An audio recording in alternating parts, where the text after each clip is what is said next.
isa sa kanilang nakita mong pumatay sa mama ni Ling? Oo, si Wilson Chu.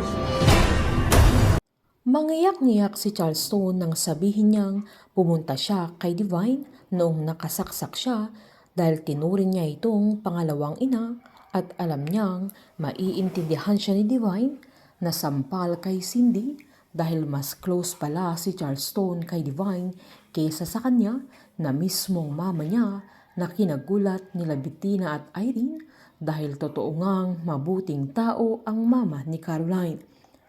Pinapasok ni Divine si Charleston sa bahay niya sa gabing yan na duguan at may hawak-hawak pang kutsilyo pero pinagsalitaan naman siya ni Caroline ng masama habang nagsasalita pa ang aya niya. Sabay sinabi niyang gumagawa lang siya ng kwento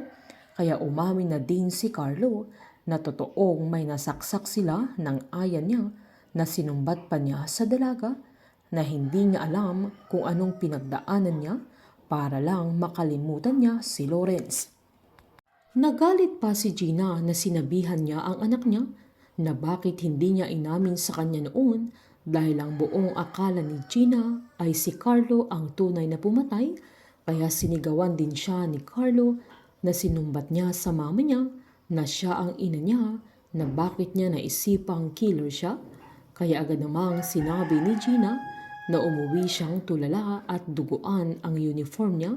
na tumawag din si Cindy sa kanya kaya siya nagpunta sa bahay ni Divine na andoon siya nang makita ng mga pulis ang bangkay niya na dinadala sa labas at nagbayad siya ng malaking halaga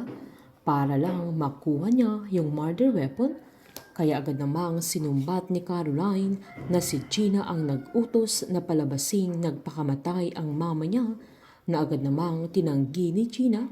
dahil wala naman siyang pakialam kay Divine na ang gusto lang niya ay maprotektahan si Carlo bilang ina niya na habang hindi naman makapagsalita si Wilson sa mga sandaling yan. Umiiyak si Caroline na sabihan niya silang lahat na tumigil na sila dahil puro mga kasinungalingan ang mga sinasabi nila. Sabay sinabihan niya ang aya niya na huwag niyang isipin na maniniwala siya na nakuha ni Charleston yung mga dugo sa damit niya sa ibang tao noong gabing namatay ang mama niya kaya hinamon siya ng binata na tanungin niya kay Lawrence. Sinaad naman ni Bettina na kung totoong muntik na nilang mapatay si Lawrence ay bakit hindi siya nagsalita kaya agad namang sinabi ng aya nila na binantaan niyang isisiwalat niyang drug dealer ang pamilya nila. Giniit naman ni Cindy sa binata na ang akala din niya ay si Charleston ang tunay na pumatay kay Divine kaya sinumbat ng binata na ganun na ba talaga ang tingin ni Cindy sa kanya na kaya niyang pumatay ng kamag-anak nila kaya sinaad ni Cindy na nakita niyang duguan ang mga damit niya at galing din siya sa bahay ni Divine. Sumabad naman sa Irene na yun din ang sinabi ni Pato na duguan din ang mga damit ni Cindy na agad namang sinabi ni Charleston na pinuntahan din niya si Carissa sa gabing yan. Sinaad pa ni Cindy na kinausap niya noon ang binata at hindi siya umamin na hindi siya naniwala dahil nakita niya mismo ang binata na papalabas sa mansyon nila Divine.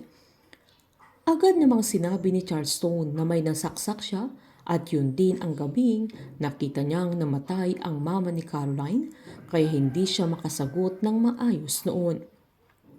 Sumabad naman sa Irene na ang akala ni Gina ay si Carlo ang killer at ang akala ni Cindy ay si Charleston ang killer na sa tagal ng panahon ay hindi man lang sila nagtanungan tungkol sa bagay na yun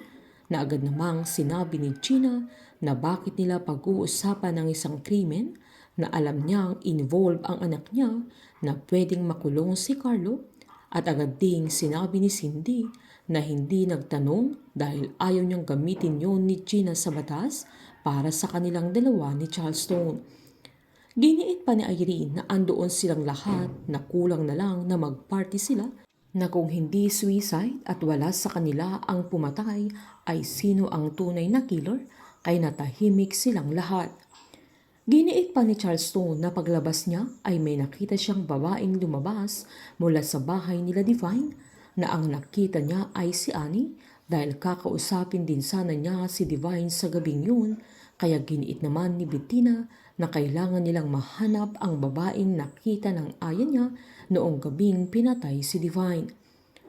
Habang tinanong naman ni Bingo si Annie kung bakit hindi niya nakausap ang mama ni Caroline, na agad namang giniit ng nanay niya na hindi na niya nakausap dahil may pumatay kay Divine, na inamin niyang alam niyang imposibleng isipin ni Bingo na siya ang pumatay kay Divine dahil andoon din siya. Sabay sinaad niyang alam niya kung sinong tumapos sa buhay ng mama ni Caroline, at dahil sa nakita niya ay may nagtangka sa buhay niya, kaya sinagasahan siya na dahilan na nakomatose siya,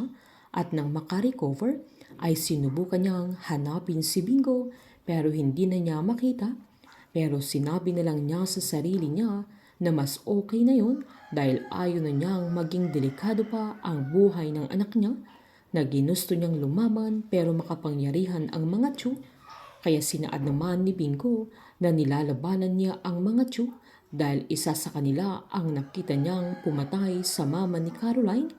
na agad namang sinabi ni Annie na isang Chu ang pumatay kay Divine na walang iba kundi si Wilson Chu, na kinagulat ng binata. Papaano sasabihin ni Bingo na alam na niya ang tunay na killer at walang iba kundi ang sarili niyang ama? Painit ng painit ang mga tagpo, sabay-sabay po nating subaybayan ang advance episode at ang nalalapit na pagtatapos ng Can't Buy Me Love dito po sa aking channel. Patuloy lamang pong manood at mag-subscribe para ma-update po kayo sa mga susunod na episode. Marami pong salamat.